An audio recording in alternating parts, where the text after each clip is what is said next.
Quand je suis arrivée, moi appelée par l'adjoint chargé des festivités, 20 minutes après mon départ, en fait tous les gens qui étaient dans le bal étaient sortis, plus des éléments extérieurs qui les avaient rejoints. Et tout le parvis de la salle qui est ici était noir de monde. Et la police était arrivée avec des renforts de Clermont-Ferrand. En fait, on était dans le bar qui est situé en face de l'église. Et on est venu nous chercher parce qu'il y a des violentes altercations. Et des gens de métro qui étaient déjà en train de se faire taper dessus.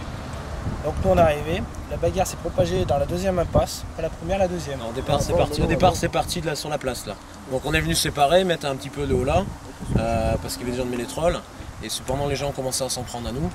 Donc ils sont partis en courant, on leur a couru derrière, on est tombé dans le ruisseau là-bas derrière. La première altercation s'est faite là, et ils sont partis l'impasse de Mirabel, et là il y avait les forces de l'ordre qui étaient devant eux, en train d'en maîtriser un. Et une dizaine de protagonistes qui sont venus agresser les forces de l'ordre. Donc nous, qu'est-ce qu'on s'est fait? On s'est mis devant les forces de l'ordre pour essayer de les protéger parce que malheureusement, ils étaient que deux. Et ces gens-là leur jetaient des poubelles, des coups de pelle. Et après, il y a eu une autre altercation qui s'est passée sur la pelouse où un veilleur de sécurité après un club de golf. Je suis en sécurité privée.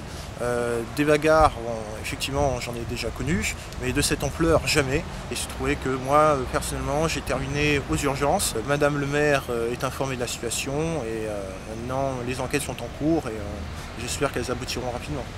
Ça gâche la fête de tous les jeunes construits qui étaient là pour s'amuser tout le week-end. Ils se sont donnés à cœur pendant un an de travailler sur ces activités-là. Et là, c'est gâché en un quart d'heure par une bande de voyous.